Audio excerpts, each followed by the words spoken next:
लता जी की बहुत याद आ रही है, जिन्होंने 1960 में ये सपना देखा था कि सिंगर्स को भी रॉयल्टी मिलनी चाहिए।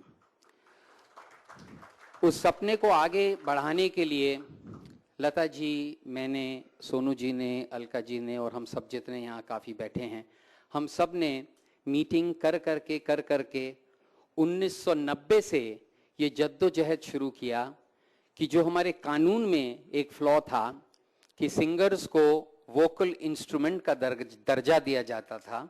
जैसे कि कोई गिटार बजाता है तो गिटार का पीस स्वर्ण में आता है, या तबला बजाता है तो तबला का पीस आता है, तो उसी तरह से सिंगर को भी दर्जा दिया गया था कि वो अपने कंठ से जो गाता है तो वो भी वो इंस्ट्रूमेंट हो गया।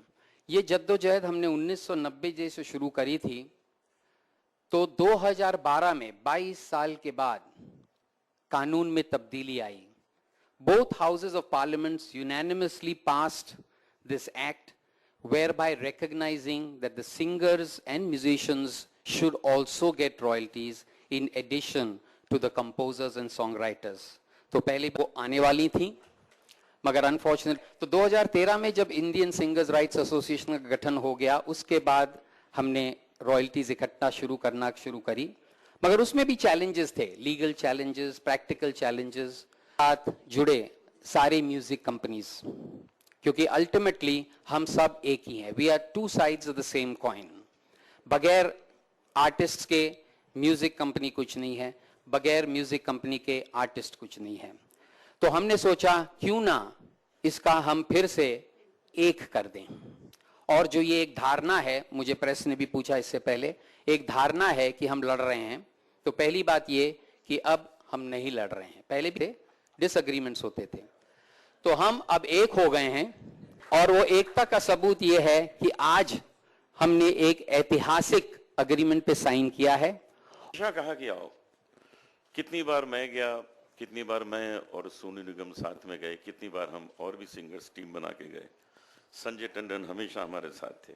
और एक मेरे लीडरशिप में सिर्फ मेरा काम और मैं ही हूँ, उसमें और कोई नहीं है। लेकिन आज आप पूरे सिंगर्स के, पूरी कम्युनिटी, चाहे वो बंगाल की हो या साउथ की सिंगर्स हो या हमारे पंजाब के हो या हमारे बॉलीवुड के हो, पूरी सिंगर्स कम्युनिटी के आप लीडर हो।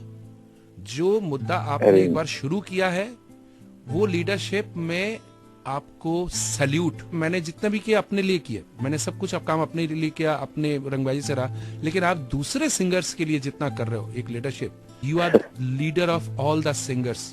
दादा, अकेला चना बाहर नहीं फोड़ सकता, अकेला तो मैं कुछ कर नहीं सकता था। जब तक कि आप जैसे लोगों का और तारीफ किया है जो हो उसको मान लो ना। मैं, तुमने जब मेरी तारीफ की तो मैंने मान लिया, हाँ यू आर राइट। अभी मान लो ना, तुम क्यों अपने सफाई दे रहे हो? You are such a good leader, और तुम्हारी बातों में वजन है, तुम्हारी बातों में डोमिनेंस है। सामने वाला 4 बार सोचेगा तो वो। कॉपीराइट एक्ट के तहत चलना चाहता हूँ, और जो लोग इलीगल साइंस कराएंगे वो मैं करूँगा नहीं। तो वो मेरे गाने, मेरे गाने डब करवा रहे हैं लोगों से, वो कोई फ़र्क नहीं पड़ता मुझे फ्रैंकली। मेरे काफ़ी गाने डब करा दिए उसने। That's okay, I mean I think it's there loss. अगर मेरी आवाज़ को हटा के वो किसी और को डालेंगे किसी गाने में, जस्ट बिकॉज मैं साइन नहीं कर रहा, तो ये उनका लॉस है। रॉयल्टी इशू को लेकर आवाज उठाई। सोनू ने कहा कि अगर उन्हें रॉयल्टी नहीं मिलेगी तो वो गाना नहीं गाएंगे, इसलिए लोग अब उनके गानों को दूसरों की आवाज में डब करवा रहे हैं। हार्टलेस में गाया था, वो डब हो गया। फिर किक में गाए थे, वो होने वाला हो चुका होगा पता नहीं, पर रहेगा नहीं मुझे पता है। साजिद नटवल ने मुझे कहा था। और फिर मैं तेरा हीरो में मैंने गाना गाया था, एक वरुण धवन की फिल्म जो आई, उसका म्यूजिक लॉन्च भी हुआ अभी, उसका भी गाना डब हो गया। सोनू इस बात से तो नाराज है ही, लेकिन इसके अपकमिंग फिल्म किक उसी रीसेंट कंट्रोवर्सी में फंस रही है जिसे मिला है रॉयल्टी इशू का नाम। मैं म्यूजिक कंपनी से मार खा के आ रहा हूँ। पहले ही कई फिल्म मेकर्स रॉयल्टी इशू से परेशान हैं, और अब जब इस इशू में सलमान के फिल्म के फंसने की खबर आ रही है तो लगता है कि मामला काफी गंभीर हो चला है। सोर्सेस सलमान की फिल्म किक का एक काफी पेपी नंबर गाने वाले थे पंजाबी सिंगर जसबीर जस्सी, लेकिन सुनने में आया है कि जसबीर को उस कॉन्ट्रैक्ट से एतराज है जो किक के प्रोड्यूसर्स उनसे साइन करवाना चाहते हैं। अगर हम लोग ऐसे ही एक एक गाने के लिए लालच करते रहे, देखो कुछ बड़ी चीज पाने के लिए जो है कुछ चीजें तो छोड़नी पड़ती हैं। तो दुख होता है, ऐसी बात नहीं, दुख नहीं होता है कि इतनी बड़ी फिल्म कोई आपको ऑफर होती है, कोई गाना ऑफर होता है तो आप उसके लिए अड़ जाते हो एक एग्रीमेंट के लिए, क्योंकि आपको अगर वो टी सीरीज के पास जा रहा है तो वो एग्रीमेंट जो है वो आपको साइन करना ही पड़ता है। मगर ठीक है, ऐसी बात नहीं है, मतलब कैरियर तो ऊपर वाला बनाता है, कैरियर तो खैर सलमान खान या कोई और नहीं बना सकता। इस रिलीज हो रही है 31 जनवरी को और मेरा म्यूजिक अभी तक रिलीज नहीं हुआ है क्योंकि म्यूजिक कंपनी चाहती है कि मैं अपने म्यूजिशियन से, शंकर एहसान लोई से, एक क्लॉज साइन करवाऊं जो इलीगल है। तो मैं तो मार खा के आया, मेरे तो 2 हफ्ते बाकी रह गए, मेरा म्यूजिक भी नहीं अवेलेबल है। I'm okay for everything. I've already spent a lot of time in this industry. It's been 22 years. I can afford. I can live without a job also. I'm fine. But the young guys who cannot, who have the. क्या बोला? Sorry. The young people who are the young people who are actually who have the courage much more than I had ever. मैं तो जब आया था तो हमको इतनी हिम्मत थी नहीं. I'm amazed at their strength. वो मेरे घर पे बैठ के मुझे बोलते हैं, Are you signing? I said, I don't want to be part of this such illegalities. Okay, sir, you're not signing too. It's an unheard of thing, and I respect their thing.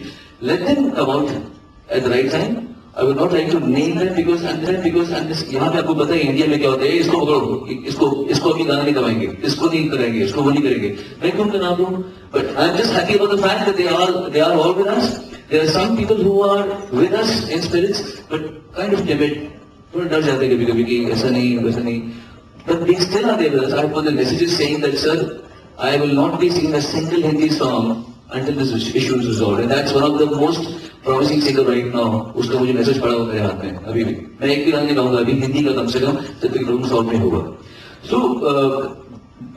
चाहे हमसे बड़े हों, हमारे contemporary हो या हमारे छोटे हों, सब जुड़े हुए हैं. और सबसे बड़ी बात यह है कि कंपोजर्स, लिरिक्स और सिंगर्स तीनों एक दूसरे का साथ में ऐसे खड़े हुए हैं कि तुमको प्रॉब्लम आएगी तो हम खड़े, हमें आएगी तो ये खड़े हैं, ऐसा. It's like this.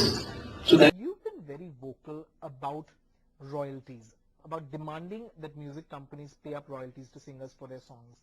Have you found that you've become unpopular because of that? And I'm not the only one. I'm just firm that I will not sign anything illegal. Salman Khan said in an interview recently, in response to singers demanding royalties, that it's the actors whose faces are used in these songs, that's why these songs become popular.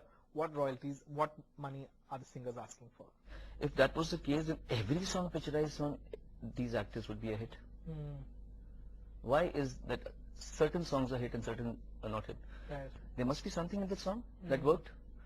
There must be something in the song, lyrics, singer, composition, something that worked. Okay, and who can deny the fact that we love you too? Right. Like with the Salman show, we all are fans. Correct. We love them as they are elders. They are elder to me, and we respect them that way. And also, since you are adding so much to the song, you getting 35 crores, no? Right.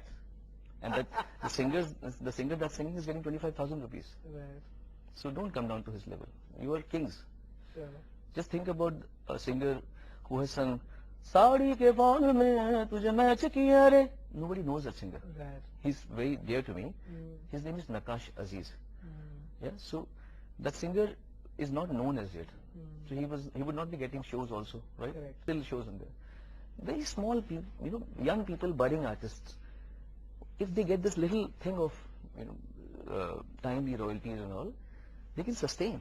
Right. And there is no competition. एक बीच में एक ऐसी भी खबरें आई थी कि एक music company ने रोक दिया है कि इन सिंगर्स के साथ अगर आप काम करेंगे, अगर इन सिंगर्स के गाने होंगे तो हम वो म्यूजिक नहीं खरीदेंगे, म्यूजिक वो रिलीज नहीं करेंगे, बिकॉज ये singers are not following in line with our policy.